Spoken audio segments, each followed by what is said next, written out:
I think my grandmother, like my mother, would have said that AI is ultimately, at its best, about enabling and fostering our better humanity.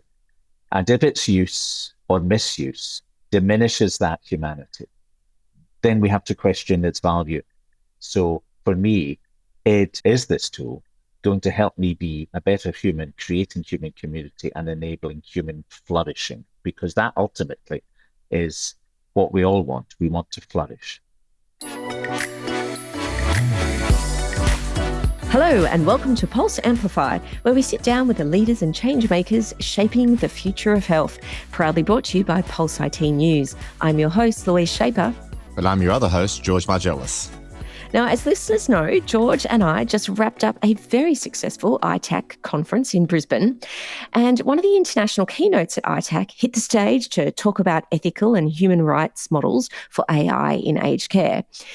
He was only 5 minutes into his talk when George and I were sitting at the same table. We exchanged a glance and we knew we just had to jump at the chance to get him on the show.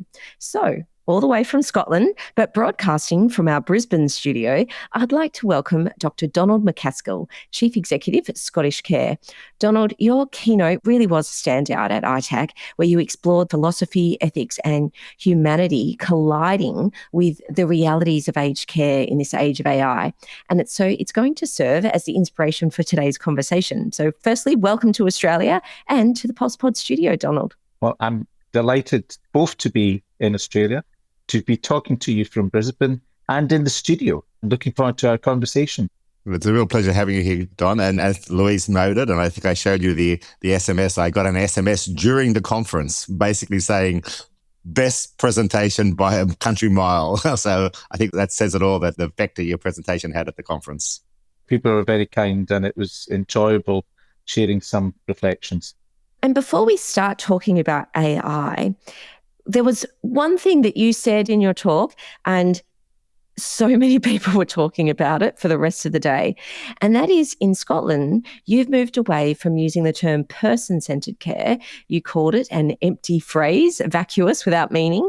And in Scotland, you're now using person-led care. So can you walk us through the difference and why that language change matters? So I'd love to say everybody in Scotland's using person-led, but there are a growing number of us who are trying to move the conversation from person-centred to person-led. And it's not because there's something inherently wrong with person-centeredness. It was a language really was developed in the 70s and 80s. It grew out of this disability civil rights movement, largely from Canada and the United States into Europe and elsewhere. And that was about essentially putting this person at the centre of concern and support, not taking off the shelf predetermined ideas about how you support a person. And over time, that has grown and developed. And I think for many of us, because it's everywhere, it's in government policy, it's in professional practice description, it's lost the sense of significance and urgency and power change, which was there in the 1970s and 80s. And indeed, for many of us, we think person-centeredness still gets the power dynamic wrong because the person is at the center and around her or him are the clinicians or the carers or the commentators in that person's life, and that they are still at risk of being done to and spoken for. And person-led is an attempt to accept the primacy of agency and the importance of an individual being in control and in charge of their lives, even with reduced capacity, even with the need to be supported to take that control. Nevertheless, they are the driver in the seat. They are the leader on the stage. And that's very simply the change in orientation. It's a change of a word, but it's a profound change of practice and emphasis in terms of how you relate to somebody. So even the word care, I think increasingly is up for question if you use it on its own. We're essentially talking about how do we support somebody to have that control of their own lives, to make the decisions they want to make, to be able to be a citizen, active and contributor in society. Yeah, and I think that language too reflects better how healthcare and aged care is actually structured. Because to be person-centred is almost impossible, despite your best intentions, because it really requires all of these different services, private and public, to be able to share information and to really focus on that person being at the middle of their services. And of course, that's not how they're structured at all. It's the individual navigating all these various minefields. Whereas if you take the step that you're actually looking at making it person-led and that person has the agency, as you said, and is in control, it should change the workflow processes without necessarily needing to change the structure of healthcare. Yeah, I think that's right. But I suspect it also calls us as those who provide care and support, be it in a familial or a professional capacity, to ask ourselves questions about, are my actions a barrier and serving to diminish or control or remove the power and the autonomy and agency of a person? And we don't often do that, and we don't do it as frequently as we should. Yep. It demonstrates how important language is, of course. But the one thing you may want to do, Donald, is trademark, copyright those words, because everyone has said, oh, I love that, I'm going to use it. So you may have just started a tsunami of person-led care here in Australia. That's good. If it's useful, if it serves a purpose, Australia is welcome to take it. We appreciate it, Donald, very much. You also said something else at the conference, that AI is not inevitable, it's a choice. Now, that feels almost countercultural. I know just when Louise sent me the email today to organise the call we're on, Copilot popped up and asked me whether I wanted some help in replying to Louise. And, I speak to Louise 100 times a week, so I don't really need Copilot's help to say thank you to Louise. So why is it important in aged care and in healthcare for providers to remember that they still have agency here? AI is not necessarily going to replace us. I think inevitably you've, in a sense, just answered the question, George. And that is that there is such a pressure, and other speakers at the conference highlighted the way in which everybody selling something around innovation or technology seems to feel that need to badge it with the AI words, because this is the game changer. This will make your life dramatically and significantly different. And I suppose by saying it's not inevitable, I am not saying that AI hasn't got potential and has not got a massive contribution to make, because I believe that. I'm a glass half full person. I said that during the presentation. But I'm saying that you've got a choice here. You've got the ability to make and mold the world of its use in your environment to your own design, and not to some inevitable predicted design which might not meet your particular needs. So I suppose it's a challenge by saying we have ourselves that agency to control how we use AI, where we use it, and when, maybe most importantly, we choose not to. Yeah. It's important. All right. Now, with this AI tension, let's start with something good. So the opportunities for aged care with AI. Now, you make the point that a person's life is not a set of disconnected episodes. It's a whole living relational story, and that AI could finally let us coordinate care that way, which is a big claim. So how do you see that working, and have you actually seen it starting to land in any health services? The way I see it working is that one of the great difficulties that people who use aged and healthcare services experience is the frequency with which they have to tell their story multiple times. And the retelling of your story diminishes the depth of that telling.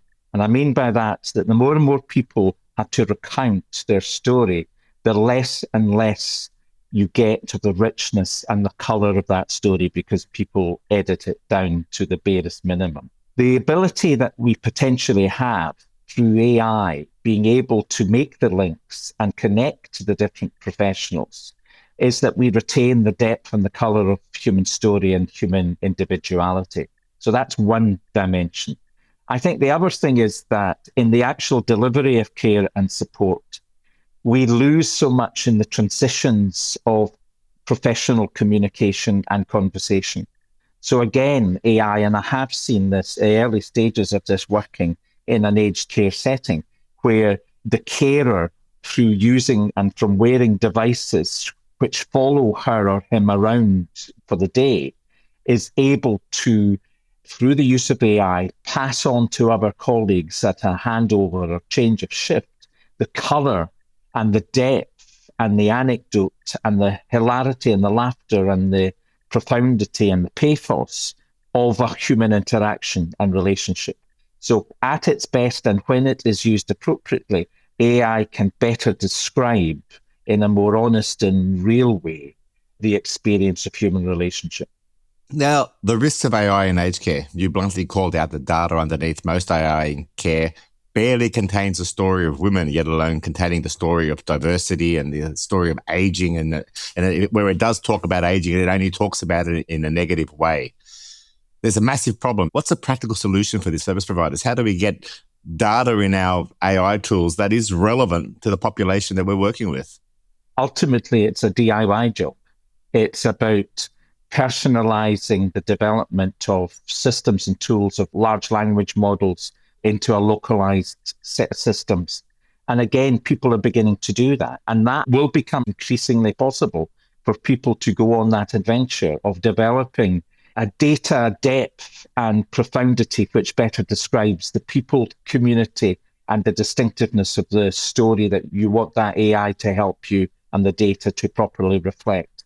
So we don't have take it off the shelf software to enable that at the moment, but I'm already seeing it being developed. And I think we're talking about months rather than years before it'll be much more feasible, economic and possible. And I would argue very strongly desirable for us to do the work of co-design in our communities with the people that are going to be the end users, both as people being supported, as staff using, and as a regulatory environment, to ensure that the systems we are using are not discriminatory, don't create hallucination, and are authentic to the story of the people in the community. Yeah, I agree, because these systems, they're trained on the most recent literature that's been published in academic journals. And I don't know how they weight them compared to the Reddit post from Anonymous 123. Yeah. So yeah, knowing that those data models are biased and they're reductive. And I think the reductive aspect is really important as well when it comes to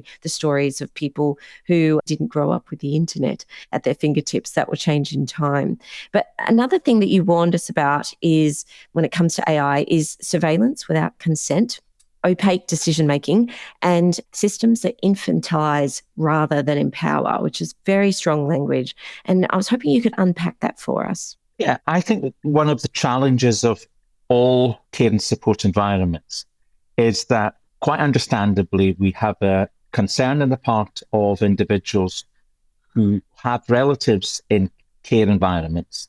And we have the concern of wider society that harm and abuse does not happen, because sadly we know that statistically that can be a reality. And in order to counter that, there is a danger that we use the tools at our disposal to so survey and have oversight over the lives of individuals in residential or nursing care that we remove their right to privacy, that we are continually observing them, that they become the hamsters in the wheel, the goldfish in the bowl. Now, I don't know about you or your listeners, but that's not, for me, the sort of life that I want to live. I don't want Big Brother being the care manager or the care staff to have constant observation. I want to be able to make mistakes. I want to be able to hide. I want to be able to have private moment and to have a encounter without observation. So that's what I mean about surveillance. I recognize the profound contribution that monitoring technology can and will make to the lives of people in reduction of falls, in monitoring cardiovascular risk, in detecting nutritional decline, etc., etc. But there has to be a line somewhere. And it has to be that I have control within the boundaries of my capacity around the data which is being assessed, viewed, and used. So that's what I was fundamentally meaning by those concerns. We should bestow the reality, which is the dignity that each human individual has. It does not remove itself, that dignity, when I develop Alzheimer's or dementia. It is not right that we treat or support people in a way which removes their agency capacity, their ability to exercise choice and control. That's a very paternalistic even a maternalistic view of care and support. Yes. And I worry that technology sometimes fosters that. And it's back to that data on which so much AI is trained. On the one hand, I think it is extremely discriminatory and masculine. On the other hand, I think it is extremely paternalistic or matriarchal. And on the third hand, if I can have three hands, I think it's extremely positive. Because even if you think of Copilot, I don't know what Copilot said to you about your interaction with Louise, George, but it probably was more positive than the reality might be, and not starting a war between the two of you. So I want room for shade as much as clarity. That's a very valid point. I think Copilot was asking me to say thank you to Louise in 35 words rather than 2. Fair enough. All right, time for a quick break. And when we return, we're going to dig into the tangible lessons on AI and robotics and a small Scottish provider who's introducing AI in a way that the rest of us could learn from. Back soon. Donald, you sit on the leadership group of Oxford University's Institute for Ethics in AI, and you've been a key figure in shaping the Oxford Statement on the Responsible Use of AI in Care, work that I understand is now feeding into an emerging UN Convention on the ethical use of AI and robotics. So well done. Why do you think the risks of AI are at their greatest in this world of social and human care sector? Put simply, because aged care or social care is about the depth of human relationships, but the relationships at real points of vulnerability, when people are experiencing loss of agency and control, where their voices are being diminished, and where those supporting and caring for them are struggling to continue to do that in a way which upholds their dignity. So wherever I think you're in a setting or an environment or a dynamic where there are issues of frailty or diminishment or loss of capacity, I think that's why human rights are really important as being the framework for the conversation and the practice that you unfold. And so Oxford wanted to focus on AI in social care. And it didn't want to do that just from a philosophical, a legalistic, or indeed technological perspective. It wanted to do so with a co-design principle at its heart. So it gathered together people who use care and support, their advocates, family. It gathered technologists and designers, ethicists and human rights practitioners, regulators, and frontline workers, and providers and contractors and commissioners. Everybody you could think of. And over an 18-month period, not only developed statements for the responsible use of AI, but a set of principles and practice guidance. And it's now moving on to hold workshops, to develop further tools, and to create an international network where everybody and anybody who's interested in these issues, not as philosophical argument points, but as practice enablers, can get together and share their knowledge, their questions. And it's been a privilege for me to be playing a small part in that group and to continue to do that moving forward. Because I think it's only when we ask some really difficult questions and hear the answers being presented diversely in the same company that we begin to know what we do not know and understand what others understand. So when it comes time to assess AI, you raised an interesting framework at the conference, the panel framework: participation, accountability, non-discrimination, empowerment, and legality. Part of that was taking from a framework and operationalizing it in such a way that we can use that as an assessment tool. If you were an aged care provider today, what relevant questions would you ask your AI vendor about their tool from a panel perspective? I would in part use some of the work that Oxford has done, and there's some case studies which evidence how you can use panel in practice. But I very quickly would probably reduce things down to the areas that you've really highlighted. I'd want to know the large language model that they were basing their work on. I'd want to know what work they'd undertaken to evidence non-discriminatory practice. I'd want to be ensured that there was control and agency for the individual whose data is being utilised. In Scotland, we talk an awful lot about having personal citizen-led approaches to data, where the citizen retains authorship, control and authority and gives rights to others who may want to use that data. So very practical questions. I'd want to know immediately about interoperability and the security of that interoperability and whether there's any risk of leakage in terms of data or control or security or access.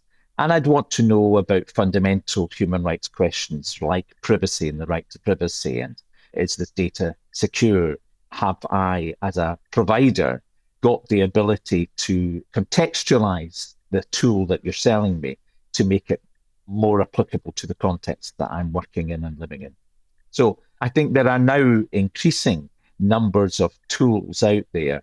But for me, what's really important isn't that you do this as a tick box exercise, but that you, as a community, that you have gone on a journey of co-design, not necessarily to design a new piece of software, but to determine what software you're going to utilize.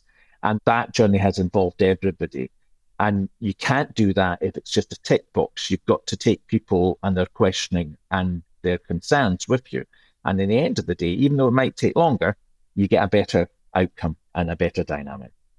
And you mentioned co-design in your answer there. So let's go to co-design, because most technologists will tell you that they co-design. You're skeptical of that. And you told the story on stage of Abbotsford Care in Fife, who are building something called Currywell, which is, I understand, an AI tool for daily reporting, co-designed with residents, families and staff.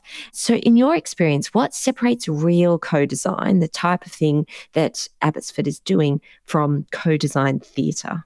It's authenticity and it walks the talk.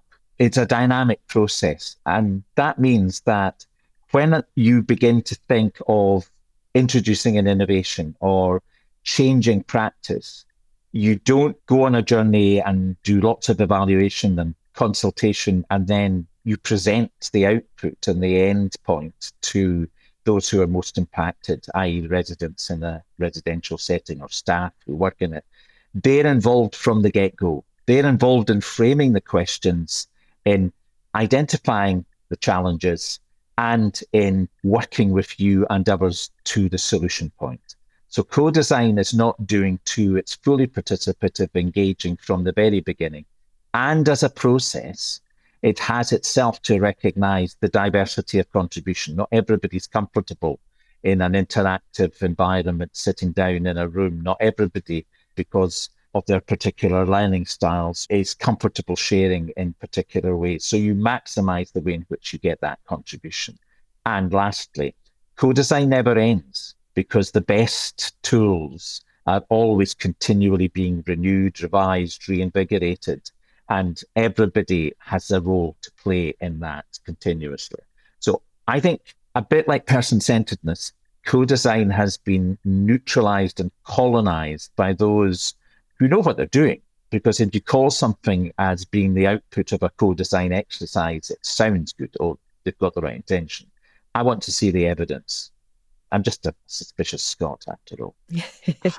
You're right, but again, co-design has become almost as big a buzzword as AI, in that everyone co-designs. But true co-design, as you point out, is a continuous process. The problems we have are never solved by simple solutions.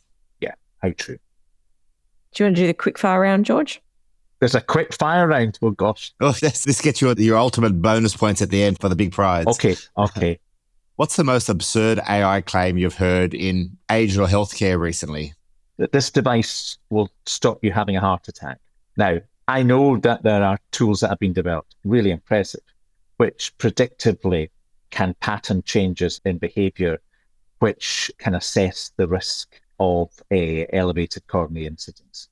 But that's quite a difference from saying this will stop you having a heart attack. I remember many years ago, there was a company promoting these 24/7 ECG machines, and it said it would stop a heart attack. I said, no, just give you a much more accurate time of death when you have a heart attack. So, yeah, which is very useful. Which tech buzzword makes you the most suspicious? Game changer.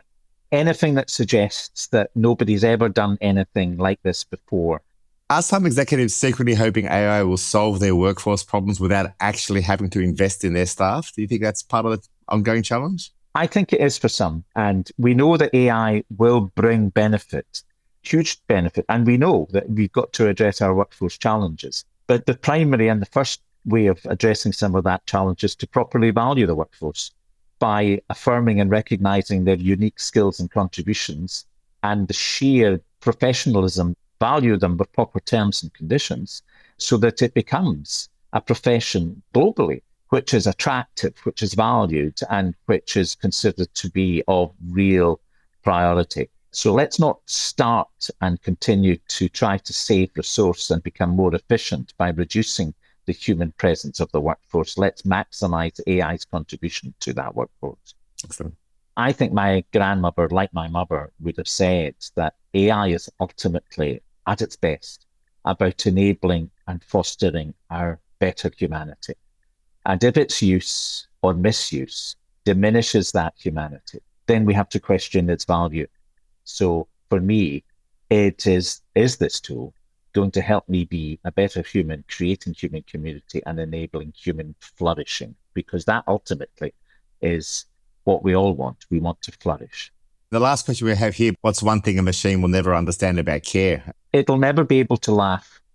It might pretend to laugh. It might give you a telephonic laugh, but that, stomach churning, gut wrenching sense that you get when you can't stop crying because it's so funny, that's humanity.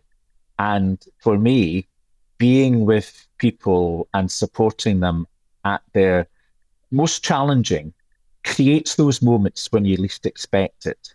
AI and robotics will always take itself far too seriously. It'll never be able to tell an inappropriate joke and to respond to it with great laughter. And we all know some of those moments are the best moments in our lives. Thank you again for coming down here in Australia, for sharing your wisdom with us. And we look forward to a continuing discussion between Scotland and Australia, and look forward to catching up with you again, Donald. And likewise, George and Louise. Yeah, thanks, Donald.